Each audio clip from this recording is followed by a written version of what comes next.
olen jõudnud nüüd tarkvara jutuga selle kohani, kui oleks tarvis pikemalt rääkida failidest. Hakkamegi kohe pihta sellest, et mis see fail on. Fail on üks osa tarkvarast või siis tarkvara osa on fail. Et tarkvara ei tehta selliste suurte tükkidena, tehakse väikeste juppidena ja põhjus on selles, et nii on parem majandada. No, tooks nüüd võrdluse näiteks koolikoti. Kui kõik kooli asjad oleksid ühes suures raamatus või vihikus koos, siis peab kogu aeg kõike kaasas vedama. Ei saa maha jätta, ei saa valida. Ja kui mõni õpik läheb vahetusse, siis tuleb kõik see suur raamat jälle lahti lammutada, väike raamat sinna vahele panna ja või see, mida vaja ei ole, ära võtta. Nii et jama oleks tegelikult palju rohkem selliste suurte tükkidena tegutsemisel. Ja tehaksegi siis väikeste tükkidena.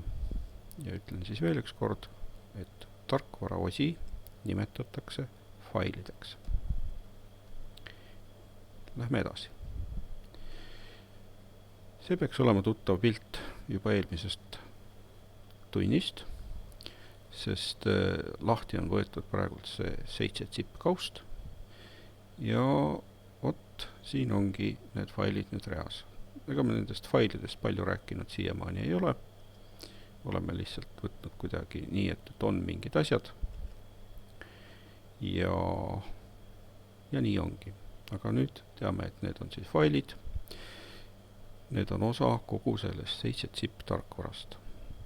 Mida nüüd mingi osa teeb või milleks vajalik on, ega seda mina ka täpselt ei tea. Seda teeb ainult selle tarkvara tegija. Aga nime järgi võib siin öelda näiteks see fail on selleks uninstall, installi maha, et saaks selle 7 zip tarkvara arvutist ära puhastada, kui pole teda enam vaja.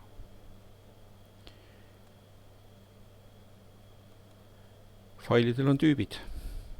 Kõik failid ei ole ühesugused ja on 2 väga suurt erinevat tüüpi. Programmid, programmide failid ja andmete failid.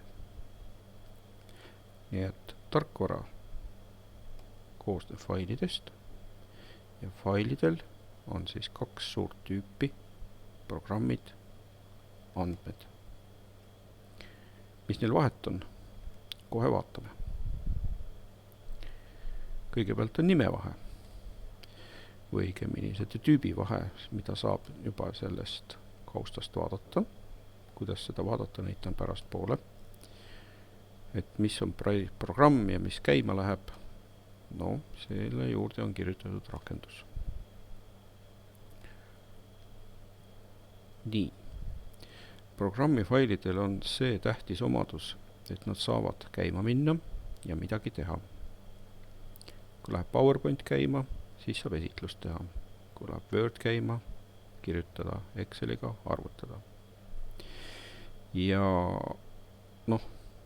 mingi mäng loomulikult, siis on mängufail või mänguprogramm.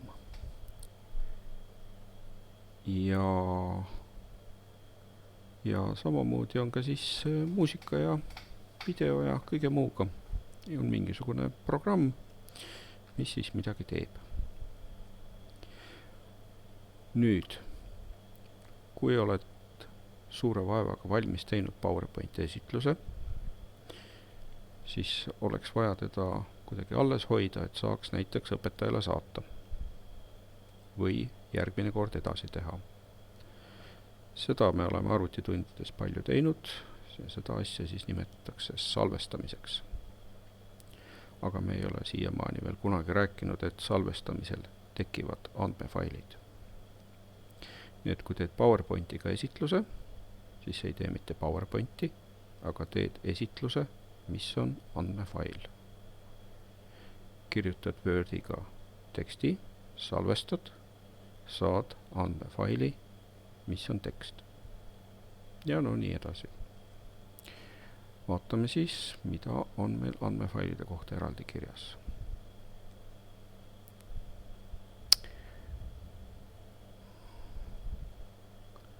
Nii, need on nüüd siis välja joonistatud mul siniste kastidega, et eespool olid programmifailid, olid punased kastid, rakendus oli juurde kirjutatud ja siin on siis mingisugused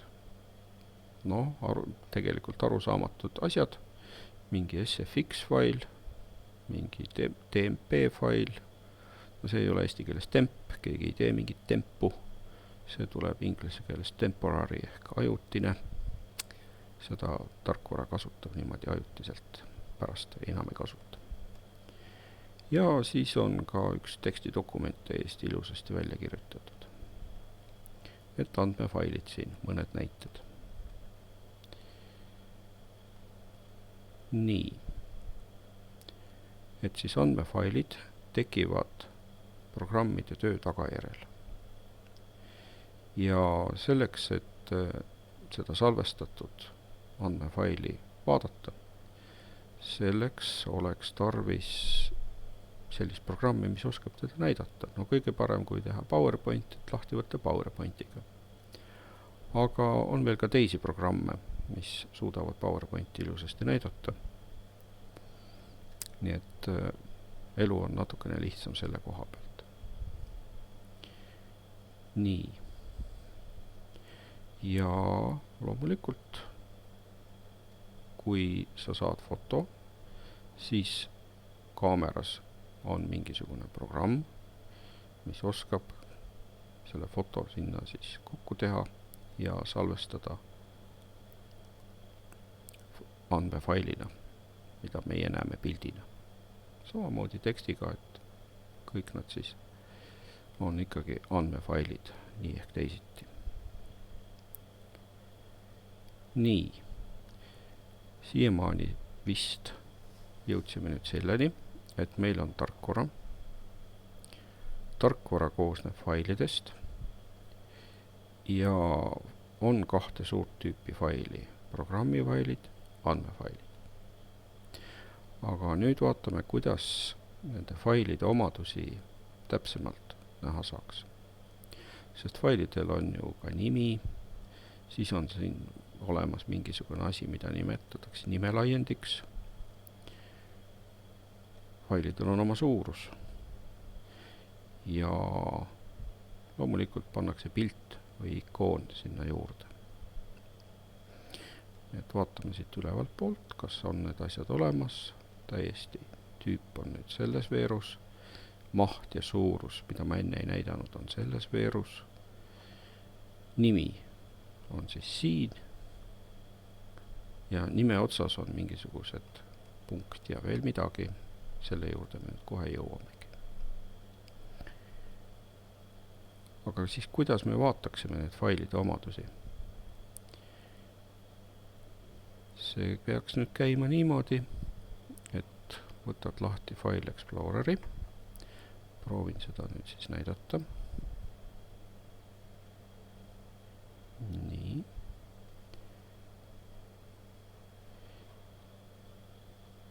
Ja lähen õigesse kausta. Lihtsuse mõttes lähen ikka selles samasse programmi failide 7 zip kausta.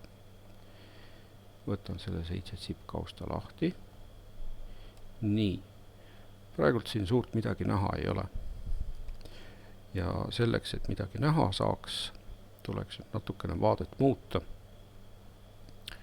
Võta lahti siit ülevalt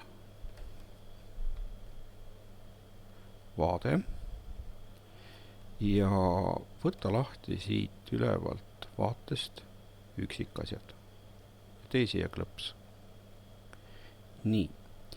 Nüüd jääb peale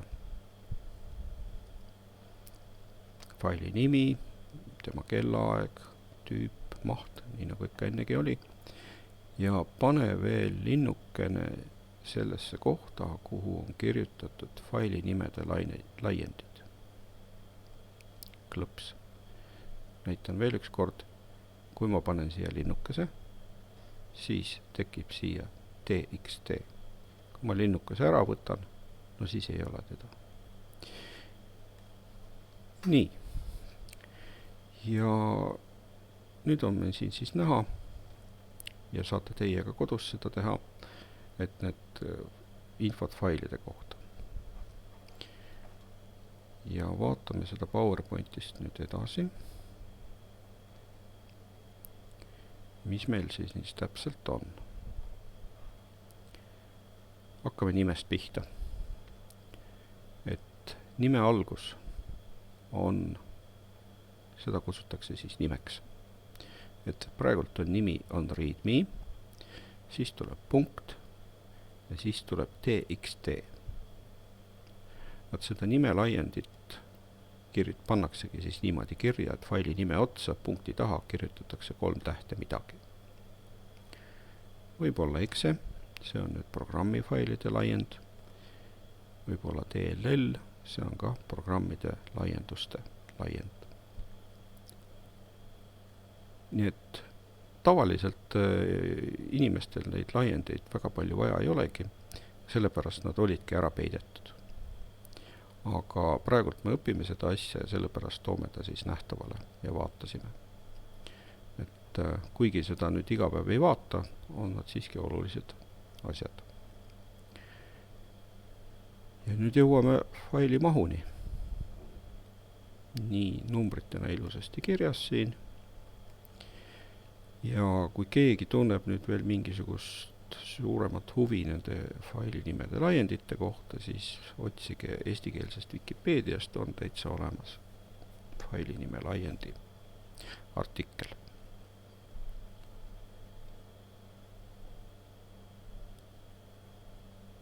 Nii, kas meil on kirjas, milleks need faili nime laiendid vajalikud on? Või ma olen selle ära kaotanud?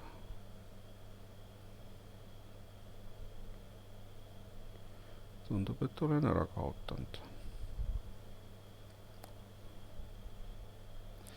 Nii, siis räägin niisama, et faili nime laiendid on vaja selleks, et arvuti saaks aru, mis ta selle failiga tegema peab. Kui lõppu on kirjutatud exe, siis teab Windows, et ta peab selle, et see on programm, ja ta peab selle käima panema. Kui lõppu on kirjutatud näiteks txt, siis saab Windows sellest aru, et see on andmefail ja selle näitamiseks peab ta panema kõigepealt käima mingisuguse programmi, mis seda txt-d näidata oskab. Et exe oli programm, txt, ja see pannakse ise käima, see otsib ise endale andmefaile, kui tal vaja on. Aga kui klõpsutada txt peale, siis kogu selle readme txt peale, siis pannakse enne käima Notepad ja näidatakse siis seda readme sisu Notepadis. Ja inimestel on ka sellega võrra lihtsam, et ei pea alati lahti kakkuma ja vaatama, et mis asi nüüd lahti tuleb. Et juba selle laiendi järgi saab aru natukenegi, et mis asi see nüüd olla võib. Ja kui ei saa, no siis minnakse internetti ja vaadatakse järele, et mis asi see siis nüüd olla võib. No eriti on selliste kahtlaste failide puhul, mis võib tunduda, et äkki on mingi viirus, et siis vaadatakse, mis see laiend võiks olla või mis programmiga ta siis lahti peaks tulema. Nii. Nüüd oleme faili mahu juures. Faili maht oli siis see number siin lõpus. Praegult on kõikidele kirjutatud KB, KB, KB. Need on ühikud. Ja mida faili maht näitab? No, näitabki peaaegu seda, mida see sõna maht ütleb, et kui palju võtab ruumi. Sest ega siis kõvaketas ja mälu ja SSD või ükskõik mis asi ei ole lõputu, et see number on tähtis, et arvet pidada, kui palju saab sinna veel siis juurde kirjutada. Nii et faili maht näitab, kui palju ta ruumi võtab. On siis mälus või siis kuskil kõvakettel. Ja mis need B-d ja KB-d siis tähendavad? B põhimõtteliselt inimese jaoks tähendab ühte tähte või numbrit. Sellist faili on ka võimalik tekitada, aga täna ma seda ei näita. Kui mingisuguses asjas on 1000 tähte või numbrit, siis tuleb juba K ette. Umbes nii nagu kilomeetril tuleb meetrile K täht ette ja see tähendab 1000. Samamoodi on veel suuremaid asju olemas. Kui on veel 1000 korda 1000 ehk siis miljon tähte, siis kirjutatakse mega, MB. Ja kui on veel 1000 miljonit, siis on giga. Nii et gigabaidid ja megabaidid peaksid olema nagu suhteliselt tuttavad. Eriti vist gigabaidid tänapäeval. Kilobaidid on natukene võõramad. Need on nii väikesed, et nii väikseid asju on harva. No mis siis on mõni megabait? No näiteks 1 minut laulu on muusikat, on 1 megabait. Fotod on telefonist tekivad kuskil 3-4 megabaidised. Mälud, gigabaidid on teada, telefonis on siis 16 või 32 või 64 või kindlasti kellelgi on veel suuremate püsimäludega telefone. Nii et on päris suured mälud. Ja mismoodi seda siis nüüd kõike kasutada, et hinnata, et kui palju mulle midagi kuhugi mälusse mahub, seda me vaatame ka võib-olla kunagi teine kord. Ja mis see bait on, jah, sellest ma ka täpsemalt ei räägi, aga hea on teada, et bait tähendab ühte tähte või numbrit. Nii, kuidas me siis failide omadusi saame vaadata? Üks variant oligi jah, see nagu me siit tegime, et võtame siis selle File Exploreri lahti või Windows Exploreri ja siin tekib tabel ja selles tabelis on kõik hästi näha. Nii, on veel üks võimalus. Näitan nüüd seda ka.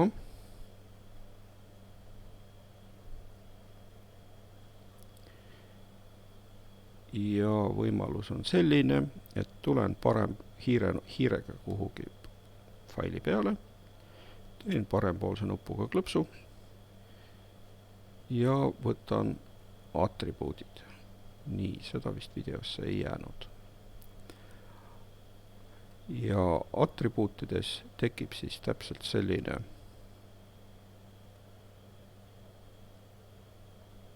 kast, nagu nüüd on näha.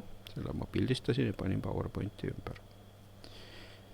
Ja kõik selle faili kohta käiv info on tegelikult nüüd siin siis olemas. On kirjutatud see tüüp, on kirjutatud siis, et isegi kus ta asub. Väga tähtis on see, et on tal maht kirjas. Ja siis on veel kribu-krabu siin, millal tehtud, millal muudetud, millal vaadatud. Kõiki asju tegelikult siia failide juurde pannakse kirja ka, kuhu meie väga ei näegi. Mida siin atribuutides veel on, see ei ole ka praegult selle failide jutu juures tähtis. Nii, failide jutt sai sellega nüüd räägitud. Võtan selle veel üks kord kokku.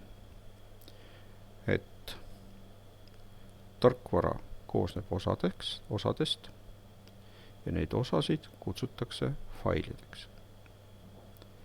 Faile on tegelikult põhimõtteliselt 2 tüüpi.